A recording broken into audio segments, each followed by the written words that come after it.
오늘 말씀은 우리가 너무 잘 알다시피 예수님께서 부활하시고 난 다음에 여러 제자들에게 주님이 나타나셨었는데, 또 여러 번 사람들에게 주님의 부활하신 모습을 보여주셨었는데, 특별히 엠마오로 가는 두 제자에게 주님이 나타나신 것에 대한 이야기가 기록되어 있습니다.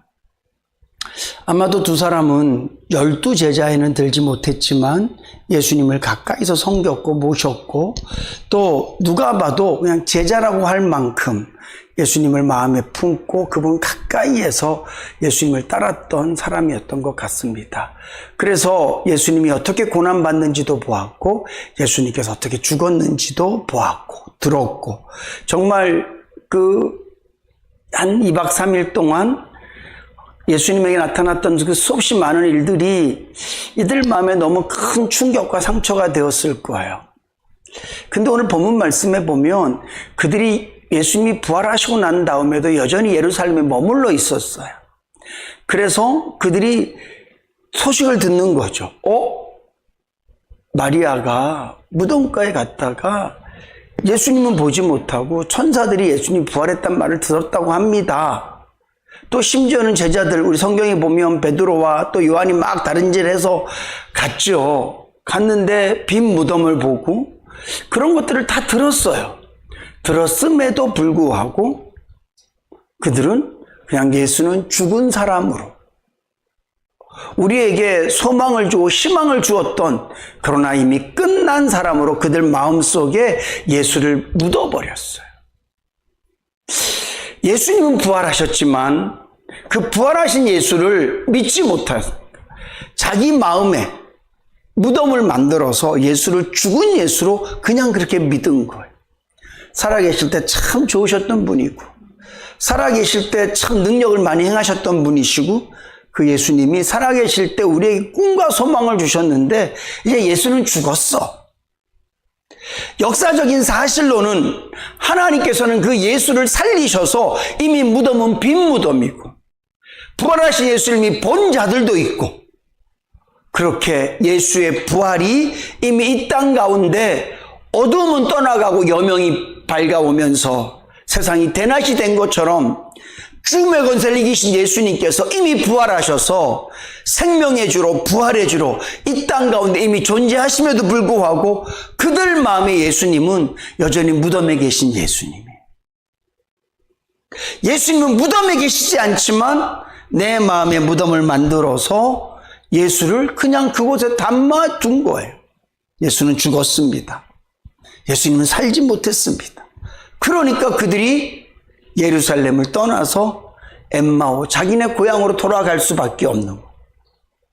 돌아가는 그들의 마음은 완전히 실망하고 절망 가운데 떠나는 거예요. 한 2년 반 정도 그들 마음에 가졌던 그 부푼 꿈, 희망, 그런 것들로 가슴 가득 채워서, 거기다가 막 예수님께서 기적을 행하시고 막 놀라운 능력이 나타나고 많은 사람들이 쫓아다니니까 금방 그 일이 이루어질 줄로 알고 처음엔 긴가민가 했었는데, 시간이 가면 갈수록 이분이 구약 성경에 예언되어진 그런 선지자였구나, 메시아일 수도 있겠는데, 그렇다면 이분이 우리를 구원하시겠는데, 그런 열망과 소망, 그리고 예수만 높아지는 게 아니라 덩달아 우리도 함께 높아질 것이라는 그 엄청난 꿈을 갖고 예수를 쫓아다니다가 하루아침에 예수가 십자가에서 죽으심으로 말미암아 그들의 꿈도 싹 지워진 거예요. 그 충격은 말로 다 할 수 없을 것 같아요. 우리가 어떤 사람을 이렇게 믿었을 때 그 사람이 나에게 이런 약속을 하고 이런 약속을 할 때 나도 그 약속을 마음에 담고 될 거야. 근데 정말 되는 것처럼 보이고 막 그러는데 어느 날 그 사람이 싹 사라진다거나, 또 그 사람은 나쁜 사람이 아니지만 상황이 잘못돼서 모든 것들이 틀어졌을 때 그런 일들이 우리에게 주는 좌절감은 말로 다 할 수 없죠. 혹시 여러분들도 그런 경험이 있으세요? 믿었던 사람에게 또 믿었던 일들에게 꼭 될 줄만 알고 내가 그렇게 했었는데 그 모든 것들이 무너졌을 때, 특별히 요즘은 그런 사기가 되게 많아요. 막 특별히 연세 높으신 시골교회 목사님들, 많이들 당하시더라고요. 막 그냥 이렇게 투자하면 이렇게 줍니다. 500만 넣으시면 매달 얼마씩 넣어서 이렇게 꼬박꼬박 와서, 제가 사기입니다. 절대 그럴 수 없습니다.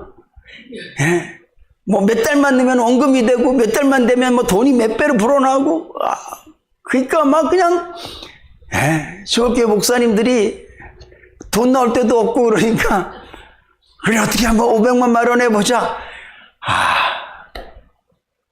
그리고 다들 기다리는 거예요.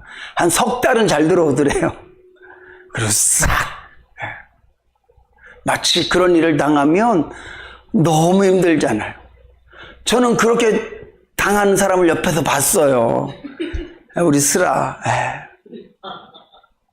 적지도 않아요. 큰 돈을 그냥 이렇게 하면 된다 그래서 그냥 들어올 줄만 알고 기다리고 있었는데, 아무리 기다려도 안 들어오니까 그냥 울고, 그런 일들이 있단 말이죠. 오늘 엠마오로 가는 두 제자 그랬을 거예요. 그랬을 때 그 마음이 진짜 어두워지고 힘들고 모든 게 다 끝난 거예요. 그들이 공들인 2년 반 정도가 그냥 싹 사라진 거예요. 그들이 너무나 사랑했던 예수, 그리고 믿었던 예수가 없어진 거예요. 심지어 사람들이 살았다고 봤다고 얘기해도 그들 마음에 있는 절망이, 그 사람들의 말이 귀에 들어오지 않아요. 그래서 우린 끝났으니까 다시 원래대로 돌아가자. 그리고 가고 있어요. 그때 예수님께서 그들에게 나타나셨어요. 그리고 묻습니다. 야, 니들 어디 가냐? 무슨 일이 있어? 얼굴 색깔이 왜 그래? 근데 그들이 예수를 못 알아봐요. 막 얘기를 합니다. 죽었습니다. 심지어 살았다고 말하는 사람들도 있지만 그게 말이나 됩니까? 그러면서 막 우리가 이렇게 어려운 일들을 당했습니다. 당신은 못 들었습니까? 그 예수님께서 진짜 이 패역한 세대요. 그러면서 말씀을 풀어주시죠. 그리고 결국 그들의 눈에서 예수가 예수인 줄로 보이게 돼요. 오늘 여러분들은 여러분들과 함께 계신 예수를 느끼고 살고 체험하며 사십니까? 오늘 하루도 주님이 우리와 함께 계신 줄로 믿으시기 바랍니다. 내 눈에 보이지 않는다고 해서, 마치 제자들이 예수는 죽었어, 죽는 거 본 거예요. 그리고 너무나 많은 사람들이 예수의 죽음을 증거해요. 그 당시에 그 소문이 얼마나 크게 나고 모든 사람이 다 알 수 있도록 소문이 났겠습니까? 그러니까 그들 마음속에 예수가 죽었다는 이 사실 하나가 그들의 인생을 완전히 다 암흑으로 만들어버렸어요. 그들의 마음이 어두워지니까 부활한 예수를 본 사람이 있다고 해도 그 말이 믿어지지 않는 거예요. 귀에 들리지 않아요. 심지어 예수가 옆에 있어도 볼 수 없어요. 오늘 저와 여러분들의 인생 가운데에도 이미 주님은 우리와 늘 함께 계신 줄로 믿으시기 바랍니다. 근데 내가 예수님을 누리지 못하고 느끼지 못하고 살아요. 그들은 25일이나 되는 길을 가고 있었어요. 부활하신 예수님을 알고 난 다음에 다시 돌아가지 않습니까? 시간도 낭비고 건강도 낭비고 그들의 감정도 낭비예요. 없는 예수, 죽은 예수 때문에 내가 힘들어하면 그 힘들어하는 게 맞아요. 소망이 없기 때문에 어렵고 힘들고 괴롭고 괜찮아요. 근데 사실은 그들은 예수님이 부활한 것을 믿지 못해서 힘든 거거든. 그 예수를 믿지 못해서 예수를 보지 못하는 거거든요. 오늘 우리도 똑같아요. 주님이 진짜 안 계시면, 여러분들과 주님이 함께 계시지 않는다면 내가 주님을 누리지 못하는 거, 그거 아무런 문제 없어. 어차피 안 계시니까. 오히려 느끼고 체험한다고 말하는 게 사기꾼이고 거짓말이죠. 그런데 오늘 성경이 얘기해요. 예수님의 이름이 뭐라고요? 임마누엘이라고요. 하나님이 너희와 함께 계신다. 하나님께서 이 땅에 직접 오셔서 우리를 위해서 십자가에 죽으심으로 말미암아 우리의 구주가 되어주셨고, 우리를 죄에서 건져내신 것으로 끝나지 않고 하나님이 우리와 함께 계시도록 하시기 위해서 예수를 이 땅 가운데 보내신 줄로 믿으시기 바랍니다. 그래서 우리는 우리 안에 계신 성령님을 통해서 주님이 나와 함께 계심을 누리고 사는 거란 말이에요. 근데 어떤 사람은 누리고 살고 어떤 사람은 못 누리고 살아요. 똑같이 예수를 믿는데도 어떤 사람은 나와 함께 계신 예수님 때문에 기뻐하며 살고, 어떤 사람은 그거를 몰라서 힘들어하고 어려워하고 괴로워하고 살아요. 다시 말씀드리지만 주님이 나와 함께 계시는 것이 아니라면 우리가 슬퍼하는 게 마땅해요.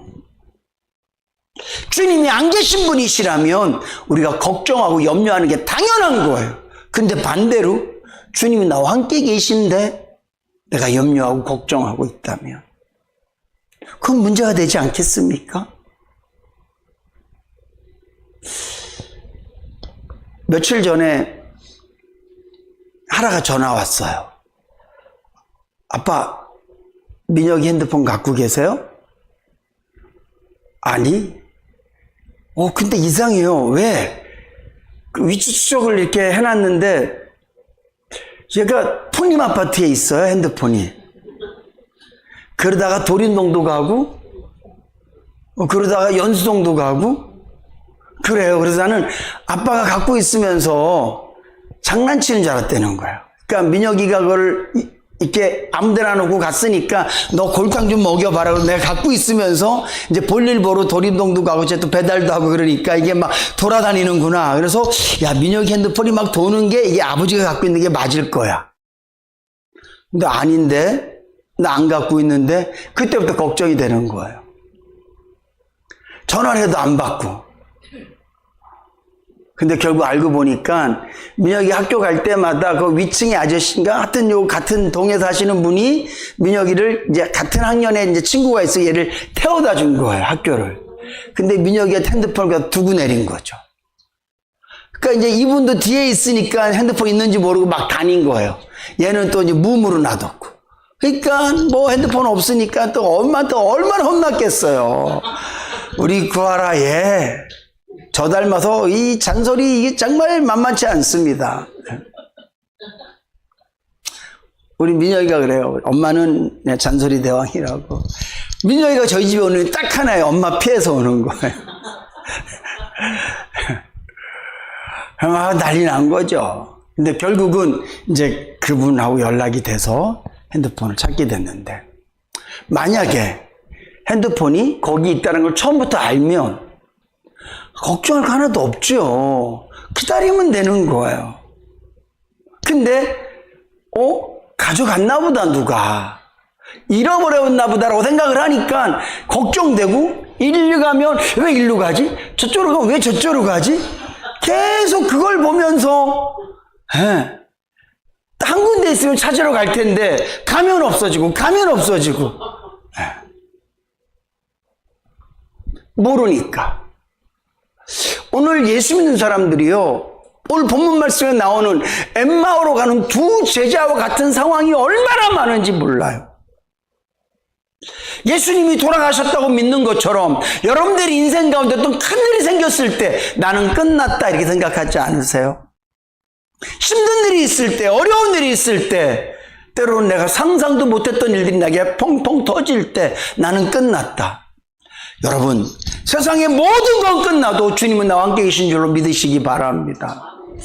제가요, 인생을 저보다 훨씬 많이 사신 분들이 많이 계시니까 그렇게 많이 살지는 않았지만 저에게도 그래도 좀 많은 일들이 있었거든요. 교통사고도 크게 한번 내본 적도 있고, 진짜 많은 일들이 있었어요. 근데 그때마다 제가 바로바로 붙잡은 게 뭐냐면 예수예요. 사고를 딱 냈을 때도 그때 진짜 보험도 하나도 없이 돈도 하나도 없이 사고를 딱 내서 사람이 그냥 뒹굴고 있는데 그때도 제가 다 본 건 주님이에요. 편안하더라고. 내가 뭐 그 사람 앞에서 막 기쁘고 뭐 살 거야 이런 게 아니라 상황은 너무 힘들지만 내 안에 예수 주님 한번 딱 붙잡으니까 견디더라고. 그래서 오히려 전화하는 사람들한테 우리가 다 위로했다니까 걱정하지 마세요. 이거 하나님이 하신 일이에요. 더 큰 일들도 있고 어려운 일들도 있고 정말 아무것도 없이 맨 땅에 딱 서 있을 때도 있고 이스라엘 백성들이 아무것도 없이 광야에 딱 서 있는 것처럼 그렇게 서 있은 적도 참 오래 많았었어요. 근데 그때마다 누가 저에게 걱정하지 마 내가 밥 대줄게 걱정하지 마 내가 용돈 줄게 그러지 않았어요. 근데 딱 주님 한번 붙여 아유 나를 보내신 분이 하나님이신데 안 주셔요? 저 그냥 굶어 죽을게요. 죽으면 되잖아요. 뭐가 무서워 주님 계신데. 우리는 자꾸 뭔가를 오해해요. 주님 계시니까 좋은 일 금방 생길 거예요. 그렇게 오해해요. 성경 그렇게 말하지 않는다고. 주님이 계시면 그거로 끝나는 거예요. 스데반 집사님이 돌에 딱 맞을 때 예수님이 보이잖아요. 그러면 주님이 뭐라고 말씀하셔야 돼? 돌 들고 있는 애들에게 이놈들! 그러셔야 되잖아요. 니들이 어디 누구한테 돌을 던져? 니들이 돌을 맞아야지. 그러셔야 되잖아요. 우리가 아는 예수님이시라면. 하나님도 계시고 나도 있고 나를 향해 돌 던져. 돌 던지는 사람들이 나쁜 사람들이에요. 그러면 하나님께서 뭐라고 말씀하시는데 멈춰라. 얼음! 이렇게 하시면 끝나는 거잖아요. 근데 하나님은 그렇게 하지 않으셨다고요. 주님이 같이 계신데 그냥 보시는 거예요. 근데 중요한 건 스데반이 자신을 바라보는 예수를 본 거예요.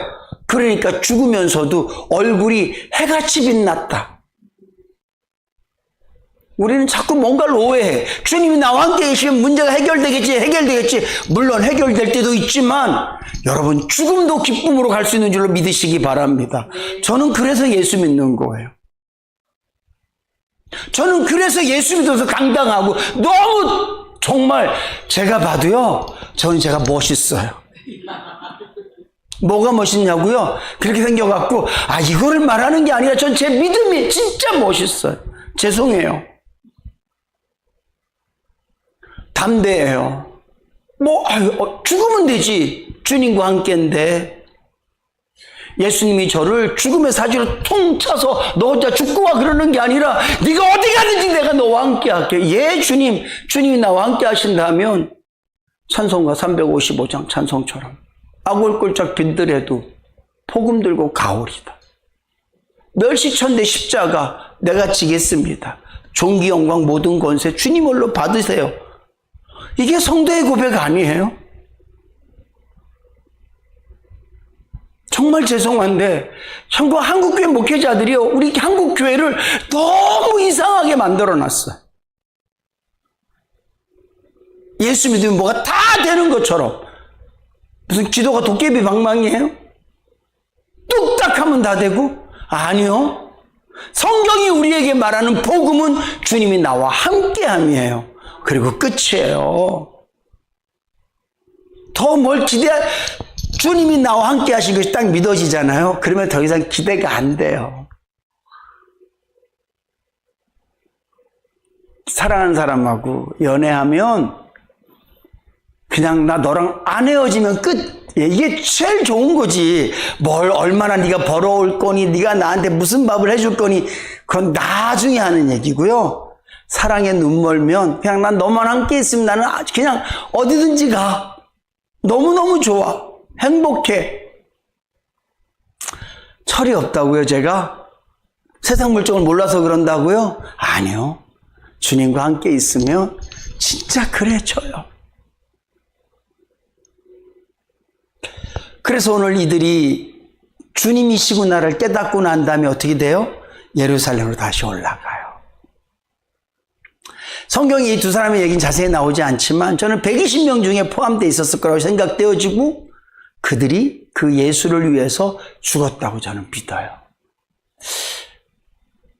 조금만 더 말씀을 드리면 예수님의 부활을 우리가 어떻게 믿을 수 있냐라고 했을 때, 그러니까 우리처럼 믿음이 없는 사람들도 예수의 부활을 믿을 수 있는 이유가 뭐냐면 예수님이 십자가에서 죽었을 때 사람들이 다 어떻게 다 도망갔어요. 근데 예수님의 부활을 목격한 사람들은 예수를 위해서 죽은 줄로 믿으시기 바랍니다. 왜냐하면 부활을 확실히 믿게 된 거예요. 죽어도 사네. 주님이 나사로의 무덤 앞에서 내가 부활이다. 내가 부활이다. 나를 지금 믿는 자는 죽어도 살겠고 죽지 않고도 영원히 살 것이다. 그 부활의 예수님을 보고 나니까 예수님이 십자가에 죽었는데 다시 사네? 그럼 나도 죽는 걸 두려워할 이유가 하나도 없네. 그래서 부활의 예수를 본 제자들은요 다 죽음을 두려워하지 않았어요. 그래서 예수님이 부활했다 안 했다 이거를 그냥 성경을 믿고 안 믿고를 떠나서 많은 사람들이 무엇으로 예수님의 부활을 추측할 수 있냐 하면 예수님의 부활을 본 사람들이 죽음을 두려워하지 않았다. 그들이 그냥 두려워하지 않았을까요? 그냥 갑자기 어느 날 예수님이 막 그냥 붙잡혀 갈 때 다 도망가고 베드로는 예수님 신문 받을 때 너 그 제자지? 아니요, 나 쟤 몰라요. 진짜 모른다니까요. 예수님을 3번이나 부인했던 베드로가 자기 목숨 때문에 절절절절 맸던 그가 예수를 위해서 죽어요. 물론 하나님의 성령이 그에게 임했지만 근본적으로는요 그들 마음에 부활하신 예수를 본 거예요. 부활하신 예수를 보면 죽음이 두렵지 않죠. 네. 혹시 여러분들 로또 사세요? 로또 왜 사요? 보면 매일매일 매 주마다 보면 당첨되는 사람들이 있으니까 사는 거예요. 와, 우리나라 한 명도 안 되네. 안 살걸요? 우리나라는 되게 많이 된다 그러더라고요. 그러니까 나도 되겠지 하고 사는 거예요. 부활하신 예수를 보잖아요? 믿잖아요? 그럼요. 더 바라지 않아요. 그냥 예수님이 부활했으니까 나도 부활하네. 죽으면 되잖아요, 그냥. 그게 신앙의 힘이에요. 그게 믿음의 힘이에요. 이게 예수 믿는 사람들의 힘이었단 말이에요. 지금까지 우리 장로님 계시지만 일사각오예요. 그래서 예수 믿는 사람들이 무서운 이유가 뭐냐 하면 죽음을 두려워하지 않아서 예수 믿는 사람들이 무섭지 않았어요. 세상 사람들이 예수 믿는 사람들을 무서워했단 말이죠. 죽음을 두려워하지 않으니까. 로마 시대도 마찬가지고요. 교회가 핍박받을 때 많은 핍박하는 사람들이 기독교인들을 두려워했어요. 왜냐하면 죽음을 두려워하지 않으니까. 근데 지금은 교회를 아무도 두려워하지 않아요. 왜냐하면 돈 조금만 주면 다 넘어가니까. 조금만 어려움지면 믿음 다 버리니까. 마귀가 성도들을 우습게 여겨요. 얘들? 100만 원만 주면 다 예수 버려. 얘들 조금만 곤란하게 하면 다 떠나. 물론 하나님께서 우리를 붙잡고 계시니까 우리가 결국은 돌아오겠지만 우리가 믿음 툭툭 버린단 말이죠. 그러나 오늘 저와 여러분들이 나와 함께 계신 예수를 믿고 체험하고 살면 우리의 삶은 바뀔 수밖에 없는 줄로 믿으시기 바랍니다. 두려움 이길 수 있어요. 염려 이길 수 있고 환난과 곤란 다 이길 수 있어요. 결국 그들이 불구덩이인 그 당시엔 불구덩이의 예루살렘이 예수 죽이고 예수 믿는 제자들도 다 이제 죽이려고 그렇게 막 들끓고 있단 말이죠. 그 불구덩이로 들어가요. 왜? 주님이 부활한 걸 그들이 봤기 때문에 그래요. 사랑하는 성도 여러분, 오늘도 부활하신 주님이 우리와 함께 계신 줄로 믿으시기 바랍니다. 그 옆에서 우리에게 말씀하세요. 내가 부활했다, 이 자식들아. 내가 네 옆에 같이 있다. 내가 네 힘이야. 내가 네 능력이야. 내가 네 아빠야. 제발 나 좀 봐. 그리고 예수를 딱 보잖아요. 그러면 예수를 본 순간 우리 안에 있는 믿음이 다시 활활 타오를 거예요. 믿음이 타오르면 그 다음엔요 아무것도 안 보여요. 내가 뭐가 있고 없고 그런 거 별로 중요하지 않아요. 그냥 말씀대로 살 수 있고 기뻐하며 살 수 있고 감사하며 살 수 있는 거죠. 오늘 저와 여러분들에게 다시 한 번 더 주님이 찾아오셔서 우리 그렇게 말씀하십니다. 내가 너와 함께한다. 오늘 그 말씀 앞에 여러분들 눈이 다 띄어지시고 믿음 가지셔서 나와 함께 계신 예수님과 늘 동행하며 사셔서 믿음으로 힘있고 정말 좀 성도답게 힘있는 사람, 돈 많은 사람은 돈으로 힘있고 권력 많은 사람은 권력으로 힘있고 우리 예수 믿는 사람은요 믿음으로 힘있어야 될 줄로 믿습니다. 그런 삶 살아가실 수 있기를 주님의 이름으로 축복합니다.